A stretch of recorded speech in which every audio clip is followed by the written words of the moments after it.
14 अगस्त 1947 आजादी के ठीक एक दिन पहले अखंड भारत दो हिस्सों में बंट गया, भारत और पाकिस्तान। बंटवारे का वो मंजर इतना खौफनाक था कि उसने भारत की आजादी के सुनहरे अध्याय को लाखों बेकसूरों के रक्त से रंग दिया था, जिसके निशान आज भी आजादी की महान गाथा पर एक काला धब्बा बने हुए हैं।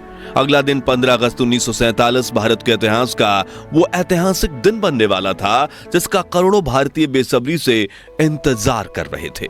मगर देश को अंग्रेजों की गुलामी से आजादी तो मिल गई, लेकिन जाते जाते अंग्रेज अखंड भारत में ऐसी ज्वाला भड़का गए जिसकी लपटों की गर्मी आज भी महसूस की जा रही है। जहां एक तरफ लाखों भारतीय आजादी का जश्न मनाने दिल्ली पहुंचे थे, जहां प्रिंसेस पार्क में पंडित जवाहरलाल नेहरू ने पहली बार आजाद भारत का तिरंगा फहराया, वहीं करोड़ों लोग बंटवारे के दर्द से कराह रहे थे। साथियों, आज के इस वीडियो में हम आपको भारत के इतिहास में 77 साल पीछे ले जाएंगे और आजाद भारत की कुछ ऐसी तस्वीरें दिखाएंगे जिन्हें देख आपके रोंगटे खड़े हो जाएंगे। लेकिन उससे पहले हमारी एक छोटी सी गुजारिश है कि हर भारतीय और पाकिस्तानी जनता इस वीडियो को पूरा जरूर देखे। अखंड भारत, जहां हर धर्म के लोग एक साथ मिलकर खुशी से रहा करते थे, जहां वर्ष 1857 में आजादी की लड़ाई हिंदू और मुस्लिम दोनों धर्म के क्रांतिकारी एक साथ मिलकर लड़ रहे थे, उसी देश की आवाम में अंग्रेजों ने अगले 90 सालों तक एक दूसरे के खिलाफ ऐसा जहर भर दिया कि हमेशा साथ रहने वाले लोग आजादी के दिन एक दूसरे के खून के प्यासे बन चुके थे। साथियों, आजादी के वक्त जब देश का बंटवारा हो रहा था, उस समय देश में बारिश का मौसम था। कई इलाकों में बहने वाली नदियां ओवरफ्लो हो चुकी थी। बाढ़ की वजह से किसानों की फसलें तबाह हो रही थी। देशवासियों को अपने ही देश में रहने का डर सता रहा था। एक तरफ लाखों हिंदू पाकिस्तान से भारत की तरफ पलायन कर रहे थे, तो दूसरी तरफ लाखों मुस्लिम भारत से पाकिस्तान की तरफ भाग रहे थे। इस वक्त स्क्रीन पर आप दिल्ली से लाहौर जाने वाली ट्रेन की रियल दुर्लभ वीडियो देख रहे हैं। लोग ट्रेनों की छतों पर बैठकर सफर करने में मजबूर थे और जिन्हें ट्रेन नहीं मिल रही थी, उनमें से कुछ लोग ट्रकों में बैठकर पलायन कर रहे थे, कुछ लोग बैलगाड़ियों का सहारा ले रहे थे, तो कुछ परिवार एक छोटी सी साइकिल पर अपना बचा कुचा सामान लादकर देश से दूसरे देश की तरफ दौड़े जा रहे थे। जहां एक तरफ करोड़ों लोगों के लिए आजादी किसी वरदान से कम नहीं थी, वहीं लाखों लोगों के लिए ये एक अभिशाप बन चुका था, क्योंकि अपना सब कुछ छोड़कर जान बचाते हुए दूसरे देश में भागना किसी काले सपने से कम नहीं है।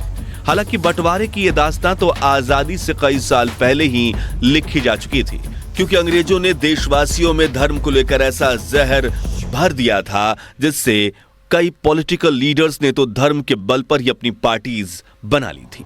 जैसे कि मुस्लिम लीग के चीफ मोहम्मद अली जिन्नाह ने आजादी से कई साल पहले ही ये जिद पकड़ ली कि हिंदुस्तान में रहने वाले मुस्लिमों को एक अलग मुल्क दिया जाए, और उनकी इस जिद ने हिंदुस्तान के भाईचारे पर ऐसी चोट मारी जिसके निशान आज भी देखने को मिलते हैं। इस वक्त आप स्क्रीन पर जिन तस्वीरों को देख रहे हैं वो उस वक्त की हैं जब मोहम्मद अली जिन्नाह ने पाकिस्तान के गवर्नर जनरल बनने की शपथ लेकर अपनी जिद पूरी की थी और भारत से ही एक अलग मुल्क खड़ा कर दिया था, जिसके बाद वो अपनी पसंदीदा कुर्सी पर विराजमान हुए थे। हालांकि देश के बंटवारे को रोकने के लिए महात्मा गांधी, सरदार वल्लभ भाई पटेल और पंडित जवाहरलाल नेहरू जैसे दिग्गज नेताओं ने मोहम्मद अली जिन्नाह को भारत का पहला प्रधानमंत्री बनने तक का ऑफर दे दिया था।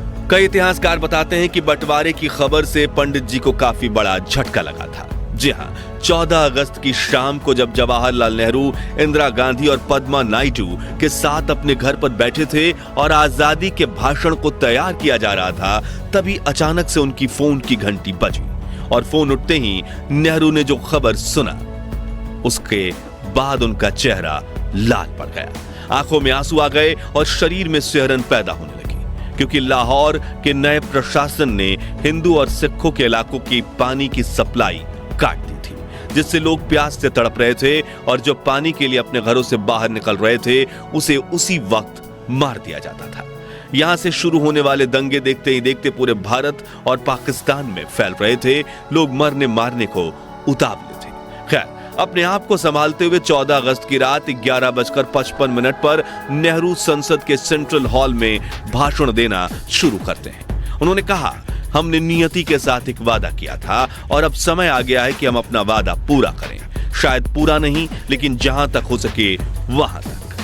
ट्रस्ट विद डेस्टिनी नाम की पंडित जी की यह भाषण सुनने के बाद महात्मा गांधी के नाम का नारा लगाते हुए देशवासियों ने आजादी का शंख नाद बजाया था। लेकिन करोड़ों देशवासियों को क्या पता था कि कुछ इलाकों में देश की आवाम इस आजादी की कड़ी कीमत चुका रही है। इस वक्त स्क्रीन पर आप भारत और पाकिस्तान के रिफ्यूजी कैंप्स की कुछ दुर्लभ वीडियोस देख रहे हैं। देखिए कैसे छोटे छोटे बच्चे नल के आगे एक बाल्टी पानी भरने के लिए लाइन में लगे हुए हैं, जिन्हें लेकर काफी देर तक चलने के बाद उन रिफ्यूजी कैंप्स में पहुंचते हैं जहां इनके रहने के लिए पक्की छत तक नहीं है। बस छांव के लिए कुछ फटे हुए टेंट्स और पेड़ हैं, जहां बैठने की जगह इतनी कम है कि लोग कड़कड़ाती धूप में गर्म जमीन पर बैठकर अपना शरीर जला रहे हैं। बच्चों के पास पहनने के लिए कुछ कपड़े तक नहीं बचे। 2 दिन पहले सुख शांति से जीवन व्यतीत करने वाले परिवार आज शरणार्थी बन चुके हैं। महिलाएं हाथ जोड़कर अपने परिवार के लिए खाना और रहने की मांग कर रही हैं। भूख की वजह से तड़पते हुए बच्चों का शरीर कुपोषित हो चुका है, लेकिन फिर भी लाखों लोग अपना घर छोड़कर बिना किसी मंजिल के आगे बढ़ते जा रहे हैं। इस ट्रेन के हालात देखिए, जिसमें लोग खिड़की पर लटक कर अपनी जान दांव पर लगाने से भी पीछे नहीं हट रहे, क्योंकि उन्हें किसी भी हाल में पाकिस्तान से भारत पहुंचना है। ये तस्वीरें लाहौर की हैं, जहां लोग ट्रेन की पटरियों के पास बैठकर ही खाना पका रहे हैं, ताकि जब ट्रेन आए तो ये जितना हो सके उतनी जल्दी ट्रेन पकड़ सकें। यहाँ खड़ी ट्रेन के न सिर्फ ऊपर बल्कि 2 डिब्बों के बीच खाली जगह पर भी लोग खचाखच भरे हुए हैं, जिनके हाथों में अपना कुछ टूटा फूटा सामान और दिल में जिंदा बचने की उम्मीदें हैं। अगली दुर्लभ वीडियो दिल्ली के कुतुब मीनार की है, जो 1947 में आजादी के वक्त कुछ ऐसा दिखता था। वहीं इसके आसपास के इलाके बिल्कुल बंजर थे, जहां राजाओं के कुछ पुराने टूटे फूटे महल के खंडहर वीडियो में आप देख रहे हैं। वीडियो में दिख रहे लोग आजादी का जश्न मनाने कुतुब मीनार पहुंचे हैं। आजादी के वक्त दिल्ली में जश्न का माहौल था। यह फुटेज लाल किले की है, जहां पर 16 अगस्त 1947 के दिन लाखों लोग प्रधानमंत्री जवाहरलाल नेहरू को देश का तिरंगा फहराते हुए देखने पहुंचे थे। हालांकि 250 सालों तक गुलामी की जंजीरों में बांधकर रखने के बावजूद 1947 में जब अंग्रेजों ने भारत को आजादी दी थी, तब उन्हें खुद पर इतना गर्व था कि वह सर ऊंचा करके बैंड बाजे के साथ और परेड के साथ भारत छोड़कर जा रहे थे।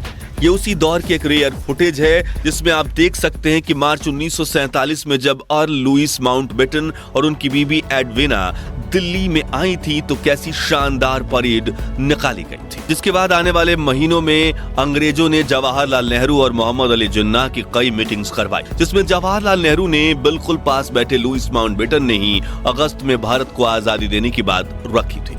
साथ ही यहीं पर देश को 2 टुकड़े में बांटने का निर्णय लिया गया था, जिसमें शांति से भारत को आजादी दी जा सके। लेकिन असल में जो हुआ उसके बारे में सोचकर हमारी रूह कांप जाती है। दोस्तों, अगली फुटेज देखकर आपकी आंखों में आंसू आ जाएंगे। जी हाँ, ये उस वक्त कुछ लोग भूख से तड़प कर मर गए थे। हाथ में थाली लिए रिफ्यूजी कैंप में हमारे देशवासी 2 मुट्ठी खाने के लिए लंबी कतारों में लगे। जब उन्हें खाना मिल रहा था तो उनके चेहरों पर जो मुस्कुराहट दिख रही थी ना, वो देख मेरे आंखों में आंसू आ गए। लेकिन यह कहना गलत नहीं होगा कि महात्मा गांधी, पंडित जवाहरलाल नेहरू, सरदार वल्लभ भाई पटेल, लाल बहादुर शास्त्री, डॉक्टर भीमराव आम्बेडकर और कई महान नेताओं ने इतने मुश्किल हालातों में भी देश को संभाला, और आज हम भारतीय ब्रिटेन से भी कई गुना आगे निकल चुके हैं। खैर, आपको ये जानकर हैरानी होगी कि इस बंटवारे में करीब 2 करोड़ लोगों ने अपना देश छोड़ा था और 10 से 15 लाख बेकसूरों की जान गई थी। मगर यहाँ अफसोस की बात यह है कि ब्रिटिशर्स ने हम भारतीयों के साथ इतने घिनौने जुर्म किए, जो भारत के इतिहास में खून के लाल अक्षरों से दर्ज हैं। लेकिन फिर भी उन्हें भारतीयों की तरह विदा किया गया। जहाँ 27 अगस्त 1948 के दिन जब ब्रिटिशर्स की आखिरी टोली हमारा देश छोड़कर जा रही थी, तो उन्हें बैंड बाजे के साथ विदा किया गया। देखिए कैसे यह अंग्रेजों की आखिरी टुकड़ी मुंबई से अपनी बोट में सवार होकर ब्रिटेन का तिरंगा लहराते हुए शान से जा रहे हैं। यही हम भारतीयों के अच्छे संस्कार हैं कि जब तक दुश्मन आपको परेशान न करे, तब तक उसके लिए हम अच्छा व्यवहार ही करते हैं। तो दोस्तों, अगर आप ये वीडियो अभी तक देख रहे हैं, तो भारत और पाकिस्तान के बंटवारे के शिकार हुए उन 10 लाख लोगों को श्रद्धांजलि देने के लिए कमेंट बॉक्स में ओम शांति जरूर लिखिए। और इस वीडियो को अपने फेसबुक और व्हाट्सएप ग्रुप्स में इतना शेयर कीजिए कि देश के हर व्यक्ति को आजाद भारत के लिए आवाम द्वारा दी गई इस अनसुनी कुर्बानी के बारे में पता चल सके। और भविष्य में ऐसी ही सत्य घटनाओं से रूबरू होने के लिए हमारे चैनल को सब्सक्राइब करके पास वाली घंटी जरूर बजा दीजिए। जय भारत।